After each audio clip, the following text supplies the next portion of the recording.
সব দলকে নিয়ে সরকার গঠন করতে চাই বললেন তারেক রহমান। পরিস্থিতি অনুযায়ী সীমান্তে বিজিবিকে প্রস্তুতির নির্দেশ। মেট্রো রেলের টিএসসি স্টেশন 4 দিন বন্ধ রাখার সিদ্ধান্ত। তৈরি পোশাক খাতে নারীদের অংশগ্রহণ কমেছে। স্বৈরশাসক বাশার আল আসাদের পতন, শান্তিপূর্ণ হবে নতুন সিরিয়া। বিমানবন্দর থেকে ফিরিয়ে দেয়া হলো সুবর্ণা মুস্তাফাকে। ভারতকে হারিয়ে আবারও এশিয়ার সেরা বাংলাদেশের যুবারা। এতক্ষণ শুনছিলেন সংবাদ শিরোনাম, এবার বিস্তারিত। বিএনপির ভারপ্রাপ্ত চেয়ারম্যান তারেক রহমান বলেছেন, সকল মানুষকে ঐক্যবদ্ধ করতে পারলেই দেশ পুনর্গঠন সম্ভব।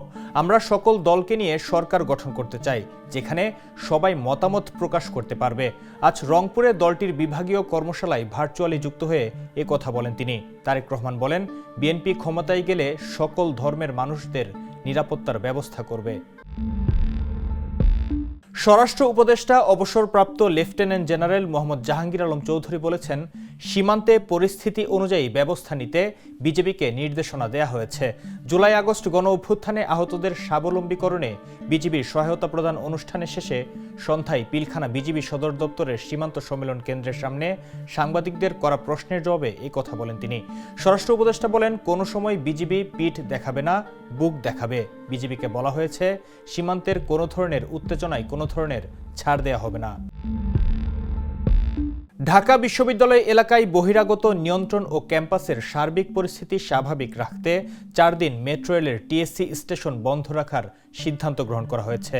সিদ্ধান্ত অনুযায়ী আগামী 16 ডিসেম্বর, 25 ডিসেম্বর, 31 ডিসেম্বর এবং 1 জানুয়ারি মেট্রো রেলের টিএসসি স্টেশন বন্ধ রাখা হবে। বিকেল 3:30টায় ঢাকা বিশ্ববিদ্যালয়ের প্রক্টর অফিসে সাংবাদিকদের সঙ্গে এক মতবিনিময়কালে বিষয়টি নিশ্চিত করেছেন ঢাকা বিশ্ববিদ্যালয়ের প্রক্টর সহযোগী অধ্যাপক সাইফুদ্দিন আহমদ। জানাবো বাণিজ্য সংবাদ। দেশের তৈরি পোশাক খাতে নারীর অংশগ্রহণ কমছে। 2014 সালে দেশের এই খাতের শ্রমশক্তিতে নারীর অংশগ্রহণ ছিল 56%, 2023 সালে যা 53% নেমে এসেছে। বাংলাদেশ উন্নয়ন গবেষণা প্রতিষ্ঠান BIDS আয়োজিত 4 দিনব্যাপী গবেষণা সম্মেলনের দ্বিতীয় দিনের প্রথম অধিবেশনে এই তথ্য তুলে ধরা হয়। দেখা যাচ্ছে, গত 10 বছরে তৈরি পোশাক খাতের বেশিরভাগ উপখাতে নারীর অংশগ্রহণ কমেছে।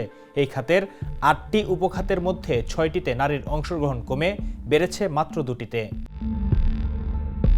এবার আন্তর্জাতিক প্রসঙ্গ। সিরিয়ার প্রেসিডেন্ট বাশার আল আসাদ দেশ ছেড়ে পালিয়ে গেছেন। বিদ্রোহী যোদ্ধাদের রাজধানী দামেস্ক দখলের মুখে আজ সকালে ব্যক্তিগত উড়োজাহাজে দেশ ছাড়েন তিনি। বাশার আল আসাদ টানা 24 বছর ক্ষমতায় ছিলেন। এর আগে তার বাবা হাফিজ আল আসাদ টানা 29 বছর সিরিয়া শাসন করেন। বাশার আল আসাদের পালানোর মধ্য দিয়ে সিরিয়ায় 53 বছরের আল আসাদ পরিবারের শাসনের অবসান হল। আজকের খেলার খবর। খেলাটা যখন ক্রিকেট আর প্রতিপক্ষ ভারত, বাংলাদেশের যে কোনো ক্রিকেট দলের জন্য উপলক্ষটা একটু বড়ই হয়ে যায় আজকাল। আর সেই ম্যাচটি যদি কোনো ফাইনাল হয়, তবে তো সেই উত্তেজনার পারদ চড়ে যায় অনেক উপরে। দুবাইয়ে আজ এমনই আরেকটি ম্যাচে ভারতকে হারিয়ে আবারও অনূর্ধ্ব 19 এশিয়া কাপ জিতল বাংলাদেশ। গত বছর ফাইনালে সংযুক্ত আরব আমিরাতকে 195 রানে হারিয়ে প্রথমবার অনূর্ধ্ব 19 এশিয়া কাপ জেতা বাংলাদেশের যুবারা আজও ভারতকে উড়িয়ে দিয়ে টানা দ্বিতীয়বার এশীয় শ্রেষ্ঠত্বের মুকুট মাথায় তুলল। আজিজুল হাকিমরা আজ জিতেছে 59 রানে। সবশেষ সংস্কৃতির খবর। আজকে দেশের বাইরে যাওয়ার সময় বিমানবন্দরে আটকে দেয়া হলো অভিনেত্রী ও আওয়ামী লীগের প্রাক্তন সংসদ সদস্য সুবর্ণা মুস্তাফাকে। ইমিগ্রেশন পুলিশ সূত্রে এই তথ্য নিশ্চিত হওয়া গেছে। সকালে থাই এয়ারওয়েজের একটি ফ্লাইটে থাইল্যান্ডে যেতে চেয়েছিলেন তিনি। তবে শাহজালাল আন্তর্জাতিক বিমানবন্দরের ইমিগ্রেশন পুলিশ প্রথমে তাকে আটকে দেয়। পরে যোগাযোগ করে গোয়েন্দা সংস্থার সাথে তাদের কিছু বিষয় নিয়ে আপত্তি থাকায় সুবর্ণাকে আপাতত বিমানবন্দর থেকে ফিরিয়ে দেওয়া হয়। এরই মধ্যে বিভিন্ন মাধ্যমের খবর রটে অভিনেত্রীকে আটক করা হয়েছে, তবে বিষয়টি সত্য নয় বলে নিশ্চিত হওয়া গেছে। শেষ করছি দা নিউজ সংবাদ, তার আগে শিরোনামগুলো জানিয়ে দিচ্ছি আরো একবার। সব দলকে নিয়ে সরকার গঠন করতে চাই বললেন তারেক রহমান। পরিস্থিতি অনুযায়ী সীমান্তে বিজিবিকে প্রস্তুতির নির্দেশ। মেট্রো রেলের টিএসসি স্টেশন 4 দিন বন্ধ রাখার সিদ্ধান্ত।